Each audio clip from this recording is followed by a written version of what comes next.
I'm my right hand of God. Shine on these broads. Stay on my job. Grind with my squad. 100 racks on my car. No license at all. No 10 on that thing. That's how we ball. All these flawed. Suckers and frauds. My circle so small. Stick to my script and just ball. First I pick up my and we shut down the mall. Had to pick up the tip. She tried to pay for it all. Bring some yak on my plate. Garlic noodles and steak. Bouncing out the ballet. With all these tats on my face. Hello, this is Dr. Hudson, Pops, once again. I'm coming back to you because I want to start off our program by giving you some history, helping you understand that most of the time the present is built upon the history. And unfortunately, as a people, we have been taught not to understand or to know our history, either biblically or socially. And because of that disconnect, it makes us feel as though we have no identity and that our present is the only thing that is there. So let me start with some history for you. You see, we as a people had history before we were brought to this country. We were the innovators, the engineers. We were the seedbed of the culture of the world. We've been able to establish principles and calendars and many, many advances in science long before we were brought to this country. So one of the things that our enemy has decided to do is he wanted to start coming against us to, first of all, make us understand that we don't have a biblical history, to make us understand that we have come to a place in our existence that did not have to do with God. Unfortunately, a lot of us believe it. I want you to understand that that is a lie. America is one of the only countries that was built upon two crimes. It was built upon the crime of kidnapping and theft. See, when they came and got us and brought us over to this country, they didn't come get the poor folk. They came and got our leaders, our kings and our queens, stacked us in the bows of a ship, and put us on a boat and brought us here to work in a country that they had stolen.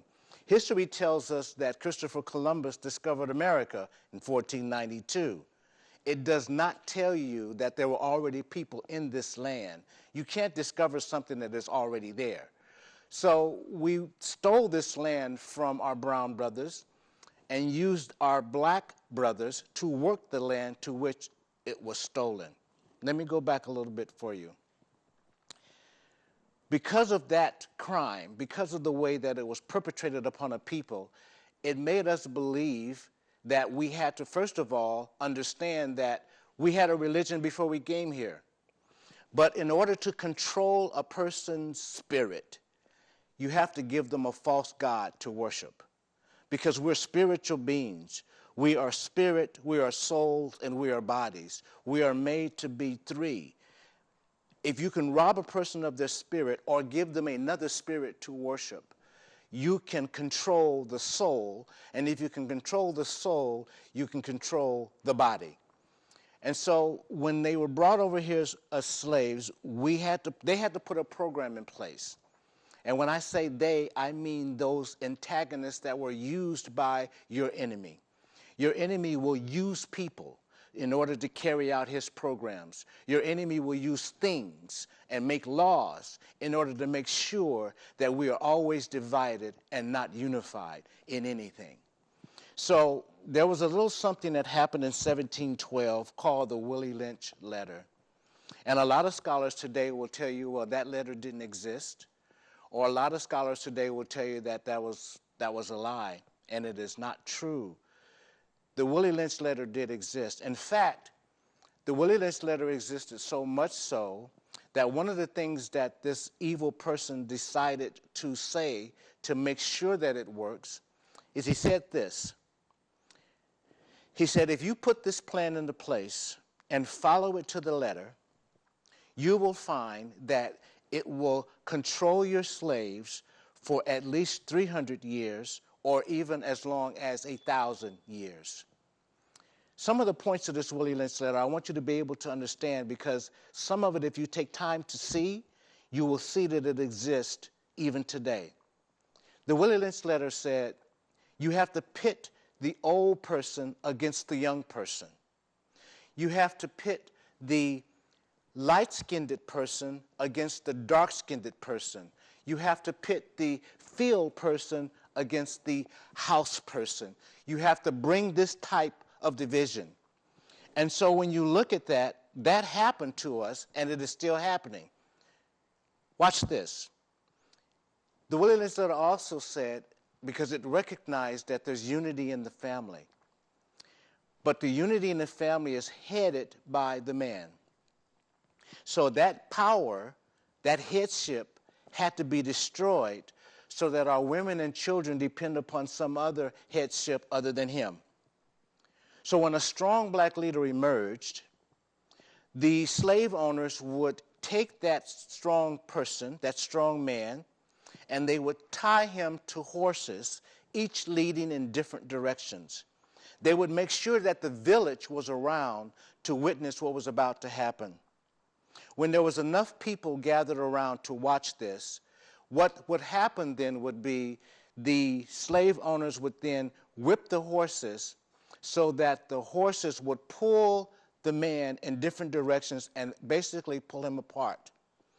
On top of the horror that was witnessed by the village, the slave masters then would beat the women and would beat the children and would beat the other men into subjection so that they would understand that this horror could also happen to you if you decided to step up and to be a strong changer. So our black women had no choice but to kind of raise up men so that they did not have to have this type of feat. So she didn't raise us to be strong. She raised us to be submissive because it was our life that she was thinking about. See, mothers are very important. Mothers are very important because they understand some of the things that has to happen to protect our children so that they can survive in a world that the enemy has designed to kill you. And so even though that happened, we move on. See, another thing that you'll notice about the Willie Lynch letter as we look at things that are happening today is the Willie Lynch letter not only worked very well for black people, the Willie Lynch letter worked very well for brown people too. And when you understand that this letter was put together to defeat a common peoples, then you'll understand why we are in the condition that we are in now, because those principles are still being utilized. As we move on from that, let's understand how this makes us look biblically. You see, biblically, we were always a mighty people. Biblically, we were put into a place where God had to move us from one place into a place where he called the promised land. But see, that journey took faith. What you'll understand is a lot of times that the journey does not define the destination. Sometimes the journey is a lot more rocky. The journey is rocky because that's where your enemy chooses to operate. If he can disrupt your journey, he can have you lose focus on your destination.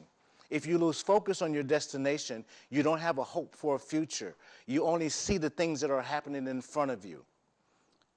Let me bring it to another point for you. If that is in case true, then how do we continue to break the cycle? So then as we elevate this next level up, we understand that in order for men not to be the head of their families, he had to disrupt the enemy who was called Satan.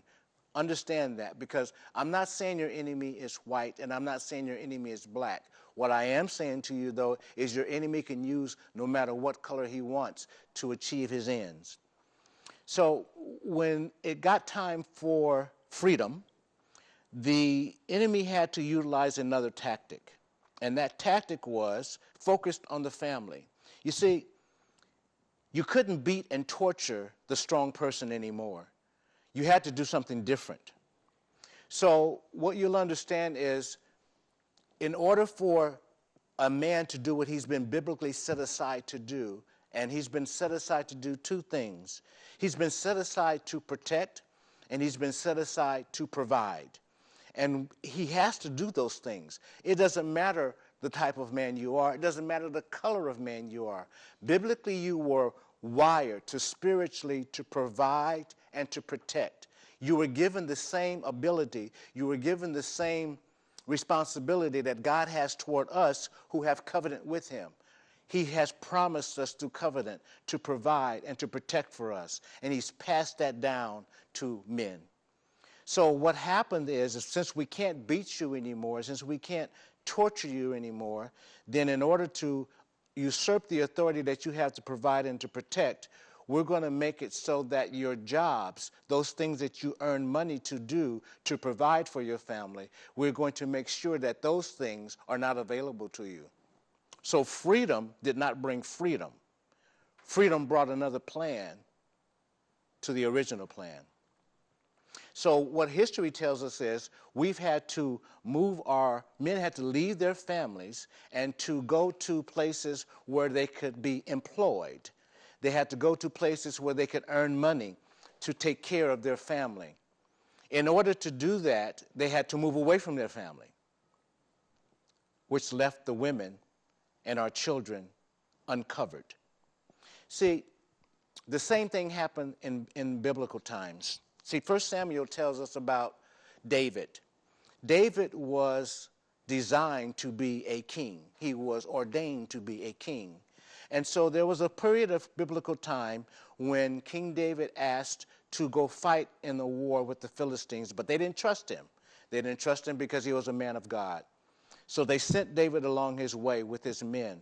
But by the time David arrived back at his camp, see, we all live in a village. We all have our camps, our hoods. By the time he arrived back at his village, the Amalekites, who were enemies to the people of God, had ravished his camp. They had taken all of the women and children. They had taken all of the crops. They had taken all of the animals. And so when the men of David, when those men got back and saw the devastation that happened in their neighborhood, they were upset at the leader. Somebody had to be at fault, right? So they were upset at David, and they were angry, and they wanted to stone him, and they wanted to kill him, because they said to David, if it hadn't been for you, we would have been here to protect our families. But rather than David getting mad at the haters, rather than David producing a hateful attitude toward those haters and backstabbers, what David did was he went to God. And see, that's what a lot of us fail to do even today in the midst of what's going on. So when David went to God, he prayed and asked God for direction. See, if a lot of us just ask God for some direction, he'll tell you. So God told David one word. He said, pursue. David didn't ask any questions. He gathered the men that were loyal to him, not the men who were haters. He gathered the men that were loyal to him, and they pursued after the Amalekites. When they pursued after the Amalekites, David conquered them. He beat them. He took back everything that belonged to him and more by only following one word from God, and that was to pursue and take back what that's been taken from you. But when he got back to his hood, there were the haters already there. And they, even though they didn't go back to fight the battle, to bring back the things that belonged to the people, David did not hate on them because they hated on him. He shared what had been brought back. The women and children had been brought back. Fresh cattle, fresh crops, all of that had been brought back and restored. Why am I telling you this story? Because, see, there's some Amalekites right now in our neighborhood. There's some haters right now in our neighborhood. We have to learn how to fight against them. We have to learn how to understand a strategy that is necessary to fight against that. So as we moved on through this slavery period that kind of helped to define us, they had to take the religion that we had from us so that we would not know how to pray and ask for guidance. So they put a picture of Jesus in front of us, and they told us that this was a picture of God. They used the Bible to rob words that will understand how powerful we are by removing those words and making us understand that we were weaker than what our Creator created us to be. Because of that, we were ruled over by our religion, and when our religion was captured and when we came to our worship, we did not have a strong point to start. We worshiped what they told us to worship. As we move past that point, there has been legislative things that have been put in place to keep us controlled. See, every month we celebrate Black History Month. Every May 5th we celebrate Cinco de Mayo. I am going to show you how Black history and brown history run concurrent. They're the same.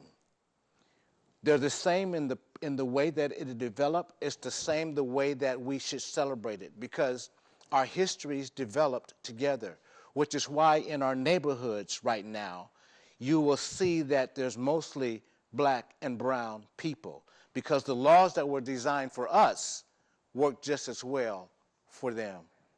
So I'm going to continue to bring you a little bit of this history lesson, a little bit at a time, to make you understand how the history presents itself in our present. When we understand our present, we understand that men are not made racially. That is something that we contrived on our own through the wiles of our enemy. Every person is made in the image and likeness of God, who is spirit. And because he is spirit, we have dominion, not only in the earthly realm, but in the spiritual realm.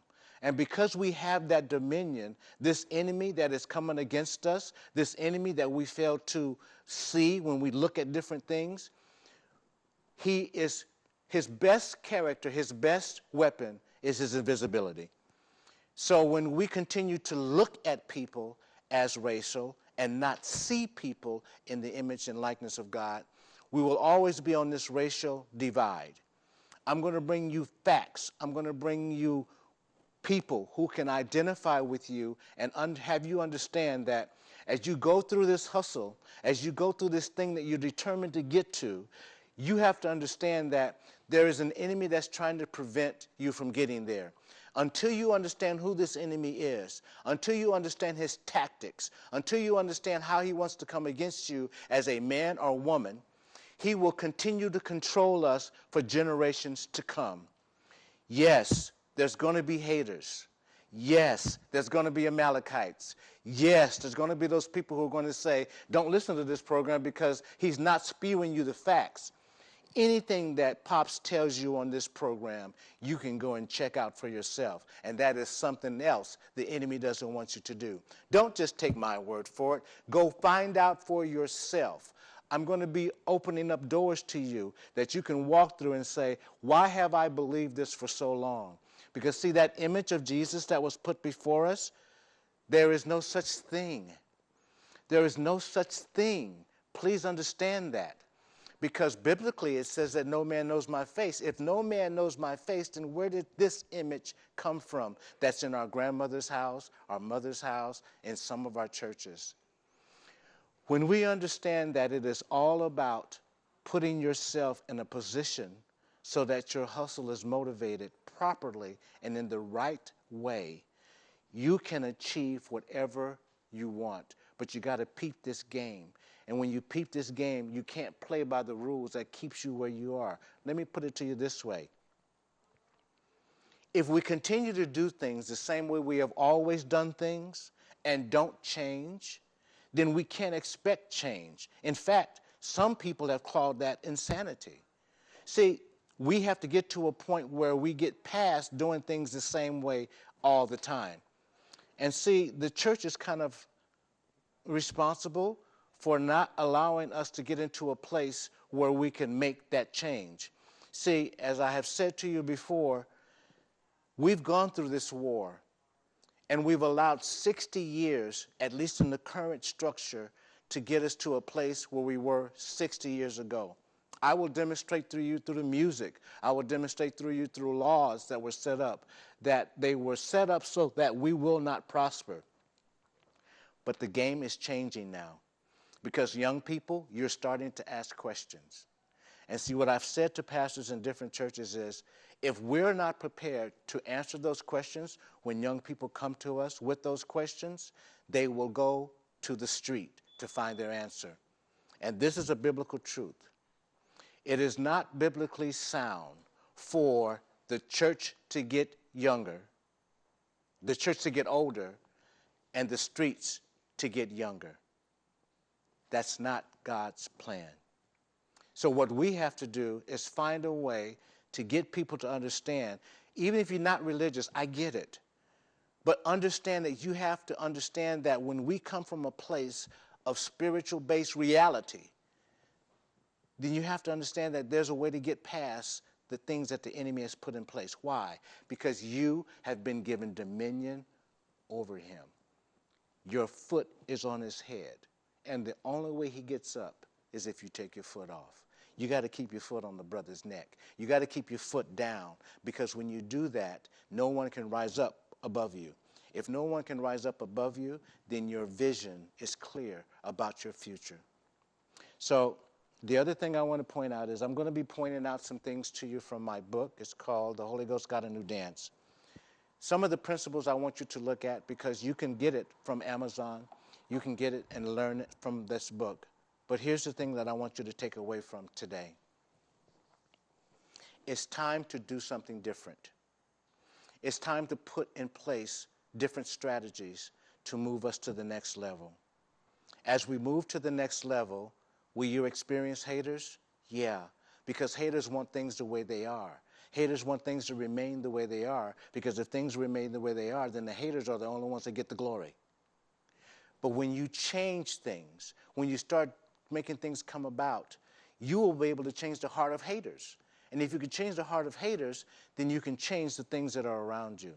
See, it was Nipsey that said that in your circle, if in your circle you have people who are doing the same thing and who are not on your same vision, then you don't have a circle, you have a cage. And so if that is true, which it is, then we have to do something different. We have to learn how to break out of that cage and allow the world to be an open place for those who are coming after us. See, it's the ones that come after us that we got to keep out of this game. It's the ones that come after us that we have to be sure have their firm footing on things. So what is Pops telling you? What I'm telling you is to peep the game, learn the rules, and become a baller. See, when you get to a point where what you understand is challenged by what you believe, because the two are different, then what you believe comes last. What you understand and know comes first. So let's do something different. Let's take it to a whole nother level. Let's look at the bridge and allow this opportunity for this program to change things for you, to make it possible for us to be able to move in a whole new direction, because this is what it's all about. So we're moving on, we're moving forward. I want you to look at the number below. You can always get in contact with me. I am your Pops. I am going to make sure that I give you truth, nothing but the truth. So let's move on in this as we move. Amen? Thank you for your time.